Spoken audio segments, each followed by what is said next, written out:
Hey, good Thursday afternoon, everybody. It is May the 25th, 2023. I'm KHOU 11 meteorologist Tim Pandages. We are just 6 days out from the start of the 2023 hurricane season, which begins on June 1st, goes all the way to November 30th. I want to start things off on the east coast of Florida and the Carolinas and Georgia coastline here, because this is visible satellite imagery. And if you look at it carefully over the last several hours, we do have a broad spin developing here. Keep in mind, this area here too is right over the Gulf Stream, a river of very warm ocean waters that would typically provide fuel to developing tropical systems. So why am I showing you this? Well, the National Hurricane Center has actually tagged this area at a low chance of development. Remember, this year, their outlooks go all the way out to 7 days. That's a change from only out to 5 days last year. So within 7 days, after 48 hours between that and 7 days, it's got a 10% chance of developing. So very, very low.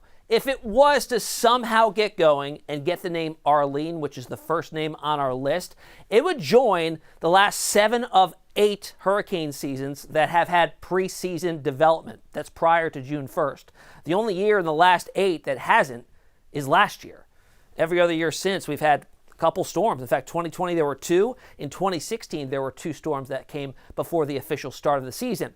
Now, why there's low chances of this developing into a tropical system is because it'll likely maintain its fronts, its frontal features. Although a storm is likely, it's unlikely to become tropical. Regardless, it's going to cause big impacts along the coast of the Carolinas and up through Georgia and even potentially into Virginia. Big beach weekend, Memorial Day weekend. So rip current risk is elevated to high. That is the 3rd highest weather-related cause of death in the United States. Greater rain chances, obviously, too, and large swells and potentially even some coastal erosion there from the building of this storm as it moves inland. So here's a look at our computer models showing a development of a coastal low, at least, drifting inland right along the border of North and South Carolina, hitting all the major beach establishments there Saturday into Sunday. How much rain potentially? Several inches. Newest model guidance coming in here, 2 to 3 to maybe isolated areas of 4 inches between Saturday and Sunday, putting a big damper on those beach plans in the Carolinas. Speaking of the start of hurricane season, June 1st, today NOAA had a news conference releasing their outlook for the Atlantic Basin season, calling for a near normal activity overall. The average is 14 named storms. They're calling for 12 to 17 of those.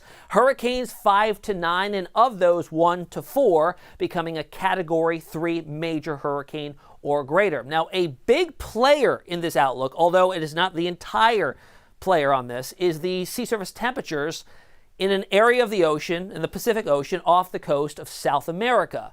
This is called the Enzo phase. We're coming off of 3 consecutive seasons of our hurricane season of being facilitated by a La Nina setup. That's colder than normal waters off the Pacific coast of South America.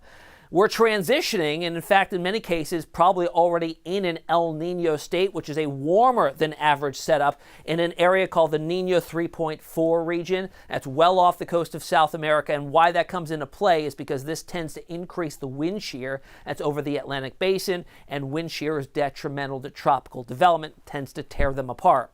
Here are our names for the 2023 season. There are 21 of them. The first on the list would be Arlene. We'll see if we do get that off the coast of the Carolinas, although unlikely, there's still a 10% chance. I want to finish up today with a look out in the Pacific because Guam got hit by a typhoon, Mawar, just 24 hours ago. It has since pulled away from Guam, the U.S. territory, and really intensified. It is now a super typhoon.